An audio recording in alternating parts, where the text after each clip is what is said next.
What's good with YouTube? You already know, Big Flacco with a convict's perspective, man. And as always, man, we're going to change this intro a little bit up, man. Keep it pushing, keep it pulling, keep it striving, man. Always put forth your best efforts so you can get the best results in everything that you put forth in your efforts, man. Now, I was watching a few videos, right, about that I did when I first got out on bail. As everybody knows, I'm out on bail. I'm not going to discuss the case factors or anything, right? But I will do a little bit more about my county jail experience, right? Because I was there for a little bit, man. Um, so this is how everything occurred. Prior to everything happening, right? There was a lot of rumors, a lot of false videos being put out all weekend, man. And I was just laying in the cuts, man, trying to lay low because I was going to do a self-surrender. Okay, that day of the alleged day where I was looked at as a fugitive, I was in the lawyer's office, lawyered up, had him contact the sheriff's department to do a self-surrender. Now, I showed up there about an hour early when he wanted me to get there, and so we could talk about the case. But you had undercovers that were watching the jail, just waiting for me to roll up, man. And so as we're sitting there at the jail, I pull up, approach the bench. Immediately, man, within about fucking 20 seconds, you started seeing fucking undercovers come from every direction, mentioning my name, stand up, you're under arrest. And then my attorney just pretty much was on them, like, what kind of common courtesy is this? We're here. You know what I'm saying? We're not supposed to turn into this time. I'm doing a client, this and that. He goes, you guys better step on back now, or I'm going to file a motion, get this case fucking dismissed. Well, they said, well, we're detaining him. We'll step on back, do what you got to do, right? So, it was a little shocker, right? I talked to him very, very briefly, right? I get took in right there to the county jail. And it's a long process, man. And the thing is that you go to court that day. It's different than California. So when you immediately get dressed, right, and I seen this in one of the comments on Boxer's page, they put everybody pretty much in a white jumpsuit off top in just the initial intake. When you're getting fingerprinted, when you're going through all that process, you go from one room to another, and then they're going to wait to see if they're going to house you because they do night court there. They run court twice a day, once at like 8 or 9 in the morning, and once at 8 or 9 at night. And you're going to find out if you're going to be staying. They give you your bail and whatnot. So as I'm there, man, they had a pretty much a little tight-knit program, man. I'm talking to one dude. He's from New Pascua. He's in front of me. We knew some of the same people. And then I was talking to a Sureño he was a pot worker there. And he was from Compton. And I was just chopping him up how it was and stuff, man. And so as I'm sitting there, I go to court. And that's when they fucking, I posted the video of my court before because someone else had obtained it. We went for the bail hearing in the intake as far as for them to hold me, and they put it up for $50,000, which is common in Arizona. People say, "Oh, you got such a low bail." No, it's that this is California. This is Arizona. Bails for felonies are around 25,000. This they put 50,000. But the difference between California and Arizona is when you bail out, you got to put the full 10% right there on the spot in collateral.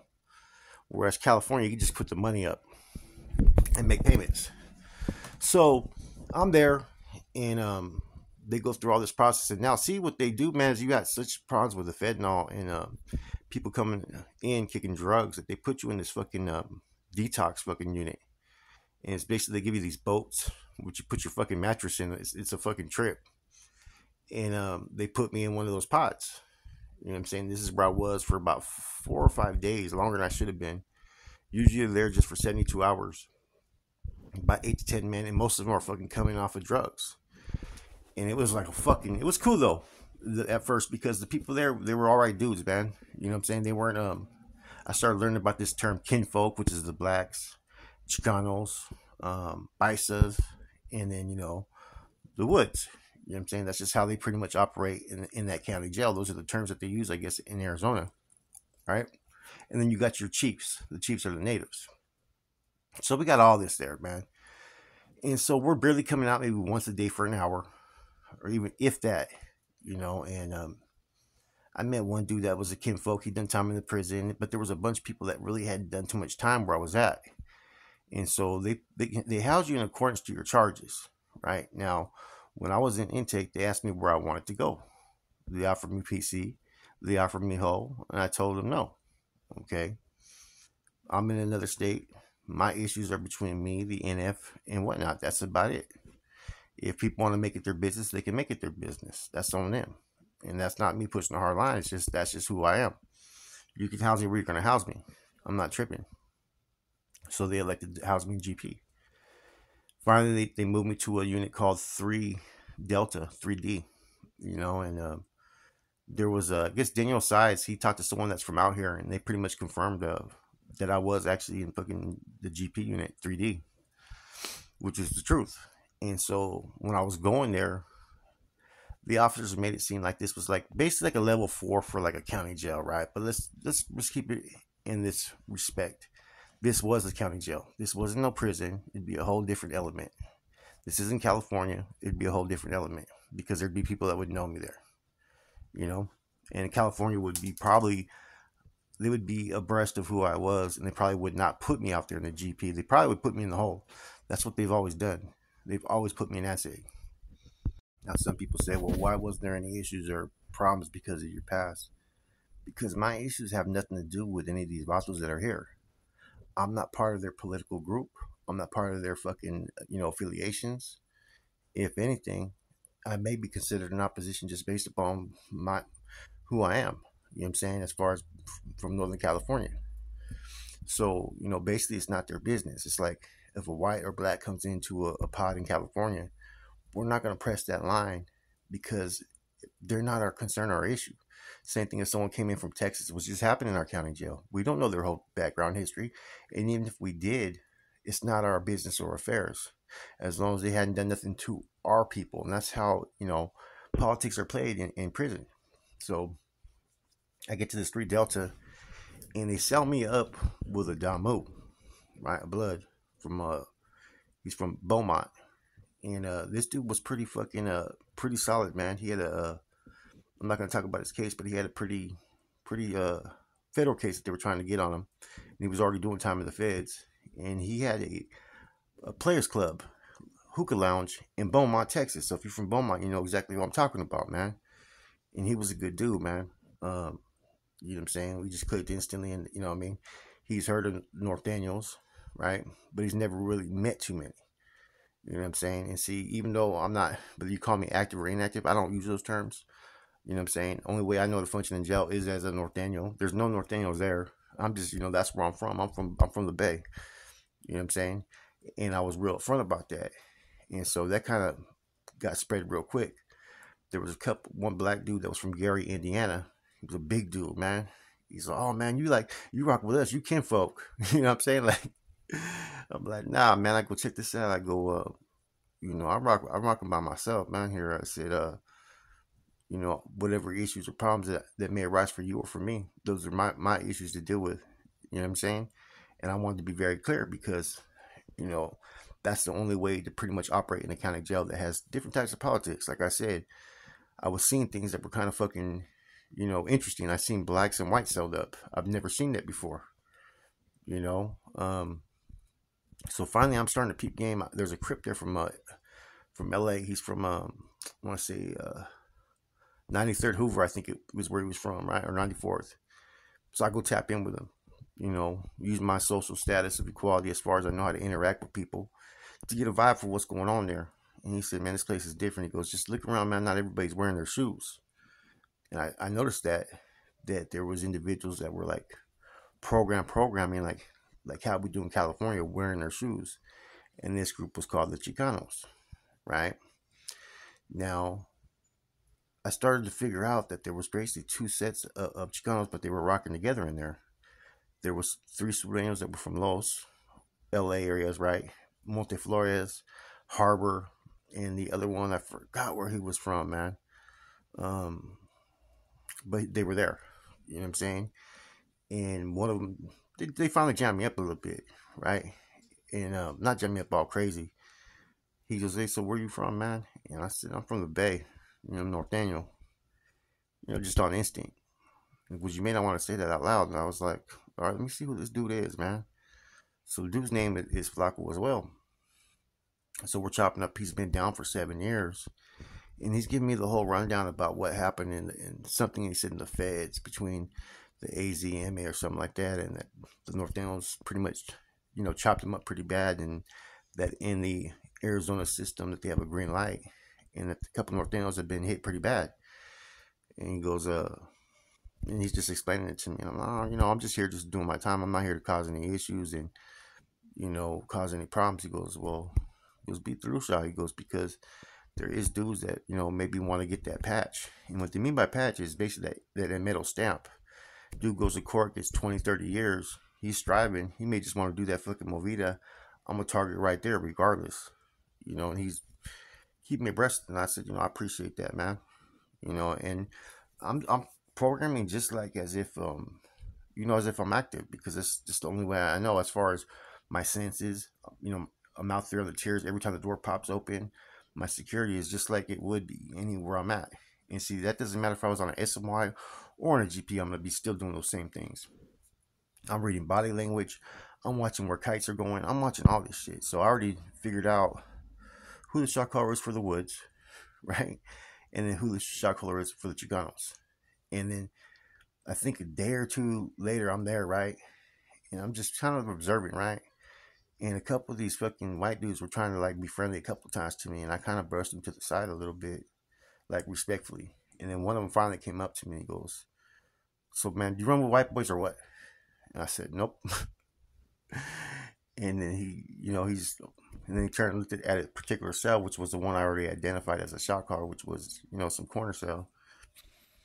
And he goes, "Okay." I said, "Nah, it's all respect though, man. I'm not here to cause any issues. I ain't got no problems with nobody, but I rock solo." And this is just how the program was. We come out like 3 times a day, and like I said, there was one group that was wearing shoes, they were programming, they were functioning, and that was the Chicanos.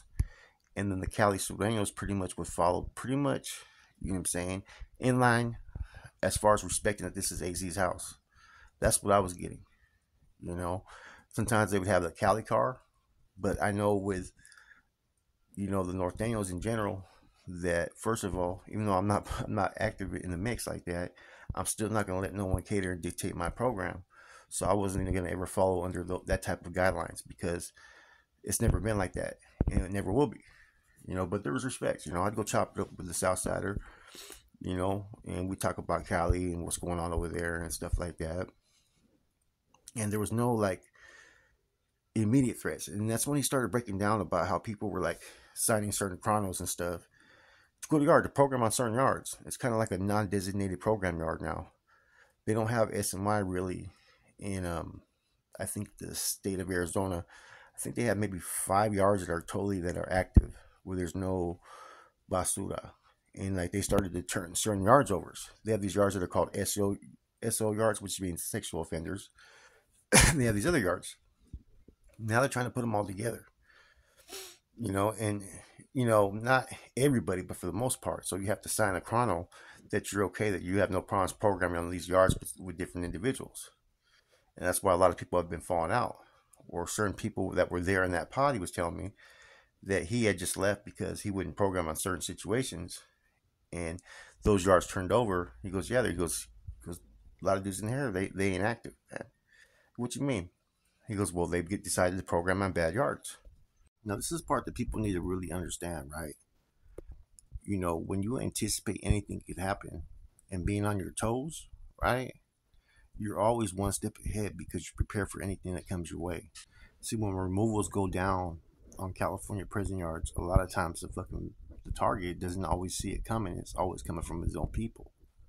So therefore, they're kind of like, someone that's just sitting there idle doesn't know it's coming, and next thing you know, they're easy to fucking jump on.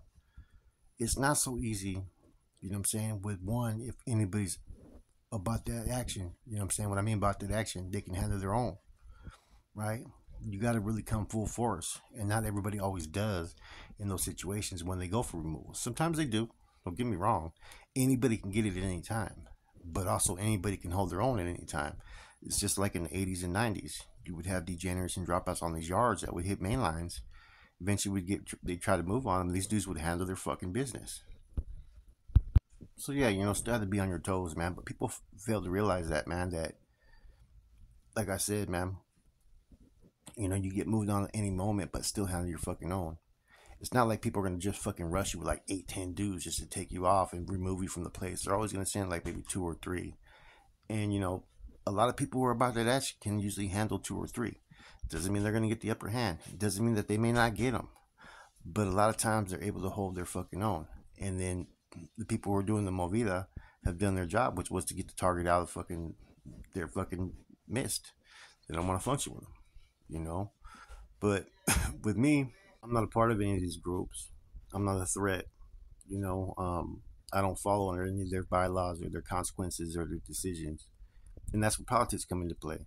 You always take care of your own. I'm not part of any of these individuals groups that are there. Now, if they don't want me there based upon my affiliations and my past affiliations, that's a whole different story, you know. And at the end of the day, I do know how to conduct myself, man. I do know how to play that dummy role. I do know how to sit there and gather information for my own security. And if you don't think I wasn't employing that, man, I was employing everything that I had in my arsenal from my past experience to figure out what was going on in my surroundings. Sometimes people make the foolish mistake that they evaluate someone based upon their standings and think that makes them a weak or that they're going to be easy pickings or they're a coward. And they may think that, but what they don't realize is the person that they're having that fucking judgment on, they may not think that at all. You know what I'm saying? Like in my past, I remember when I used to get asked, "Are you active?" I said, "I get active." You know what I mean? And same thing too though goes with everybody else, man. My evaluation may be, okay, this person thinks this and that. You know, when you don't really care about what one represents, then you can sit there and gauge the threat assessment in every individual. And see, that's what I was always doing. I was observing, I was taking mental notes. I did everything that I was supposed to be doing in an environment that could be potentially hostile. Yet I was being respectful. You know what I'm saying? I was trying to respect the guidelines. I met one cat from Texas that was pretty cool that was there. And started learning a little bit more about how the jail operates. You know, the jail is real strict, man. It's one of the strictest jails I've seen. They don't give you a lot of leniency or any room to wiggle. And if they have a law where if you don't show up to court, right, you refuse from your cell, they can run court and even a fucking trial without you being there. I thought that was fucking interesting. So I was there for almost about 2 weeks. You know, I could have bailed out sooner, but I was trying to get the money together to do so. And I had to put collateral up. That was the thing. It was the main hang up. And I was trying to set some things up before I got out, man, which I probably should have bailed out sooner because it would have been a lot more things I would have been able to safeguard. Um, but eventually I did. I was in there for 2 weeks. And to be honest with you, it reminded me of a county jail. Like, it reminded me of being in this county jail in San Jose back in the 90s. Just a higher level. Like, I think there was a total of, 32 cells, I believe. 32 or 36. Double cells, on the tablet for each cell. You get your tablet from like 8 o'clock to like 9 o'clock at night. I seen a couple fights in the detox center, you know what I'm saying? And that was kind of interesting. I seen people falling out. I seen them bring the dogs in. A lot of crazy shit was going on in that county jail, man. I did find it interesting though when he was telling me about how the Norteños had a green light on him in that county jail, um, pretty much in Arizona. I don't know the total details, man. It kind of didn't make no sense to me. I told him, I said, what happens in one prison, I get if it happened in the Department of Corrections in Arizona, but this is a federal issue, which is like two different entities. Kind of, I told him. There's a few like cholo-based neighborhoods like Meadow Chicano, fucking Hollywood, and whatnot. And I also heard that some of the Chicanos there, they'll do the workouts 113, and they kind of represent the 13, but more towards the AZMA. It has nothing to do with the north or south trip because they're not Sudanos. They don't consider themselves Sudanos. They don't fall under any Cali type of politics or Cali Sudano politics. If any Sudanos try to push any politics there on a Chicano car, they're going to get pushed back. You know what I'm saying? But what I did notice is that they were pretty much respectful. I can kind of tell like they were apprehensive a little bit towards me. You know what I'm saying? Some people were. There's a couple of the cats I talked to that were just better dudes. And that's when I learned that, man, like, politics are for those that want to push the politics there. You know what I'm saying? If you go to prison, it's going to be a little bit different. If you're in Maricopa, which is towards Phoenix, maybe a little bit different. You know, I was explaining a little bit about that. More traditional, like barrio style fucking neighborhoods out that way. You know, Tucson, Pima County, a lot of fucking Crip blood neighborhoods, believe it or not. Then you got a lot of native tribes too that are, rocking hoods as well. Then you got the Yaquis, which are kind of like Cholos, but kind of not. And some of them run Chicano when they go to the joint. Some of them run fucking Chief. And that's the thing I noticed too, is that some of them have the option when they hit the system to either, represent Crip blood or to rock with whoever they want to rock with. Like say that they're Chief. I think the Raza in general, I think that they have to run Chicano, whether they are Crips or Bloods. I think a lot of times they drop their flags or their set while they're in there, right? And they run Chicano and they come back out, go back to their hoods. I will say this about that county jail though, man. There's a lot of things that need to be fucking, attention needs to be put on that facility, because I had to do a man down issue because I was having a panic attack in there and shit like the night before I got out, and I thought I was having a heart attack. Like my blood pressure was fucked in there, and man, my roommate started like doing the man down thing. I'm like, oh, like about 2 minutes into it, I'm like, I'm good. He goes, well, we already started. We got to ride this out. They didn't come for about 25, 30 minutes. Imagine if I was really having a heart attack, I'd have been dead. Right? They've had people who've been transferred from fucking to the hospital from the jail, die while they're in custody, basically. But in the reports, they were out of custody. They've had faged paperwork. They've done a lot of stuff. They've had fucking, had to release a lot of people for certain charges. They've had a fentanyl scare. They've had all kinds of shit going on over there, man. Like I said, it's a melting pot out here. The streets are kind of like, it's the Wild Wild West. I don't want to put the title SNY, but when I hear the stories about the SNY level 4s, that's what reminds me of the streets of Tucson. It's every man for himself. I think last year they had 96 murders out there, and the population is barely 500,000. That's a lot. You know what I'm saying? That just goes to show, is it 500,000? Yeah, 96 homicides, man.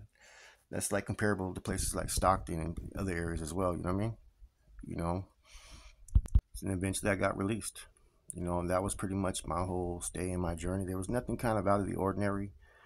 There was a couple people that I was more cautious of, but I didn't really view them as like immediate threats. Just those that I paid more attention to, just based on watching how they programmed. The titles are different though. You have the white boys, the kin folks, which is the blacks. You have the chiefs, which is the natives, and you have the fucking Chicanos and Paisas. I don't know if they have any others. I don't know how that works, or if they have any other groups. Anyways, this was pretty much the extent of my stay. I played chess a couple times, man. I didn't play pinochle. A lot of gambling going on in that place. You know what I mean? A lot of set tripping too. Like, not like immediately like fighting and set tripping, but people are gonna pretty much cater to those they want to cater to. Like, say if there's a homeboy from their side or whatnot, the west side or south side, they're gonna rock with that person. And I think it was like two vatos there, one from Nogales and then one from Opasque, right? I knew both these dudes are their primas, and one of them I knew his prima and his lady. So it's kind of a trip, you know what I mean? Like, who the fuck's this dude from fucking Cali that knows all these people? Anyways, hope you have a positive day. Something a little bit different, man. I know I've done a couple spills, but I feel like I go in more details and talk about things that you guys probably haven't heard me talk about. Anyways, man, hope you guys all have a positive day. That's it, your boy Flacco. I'm gone.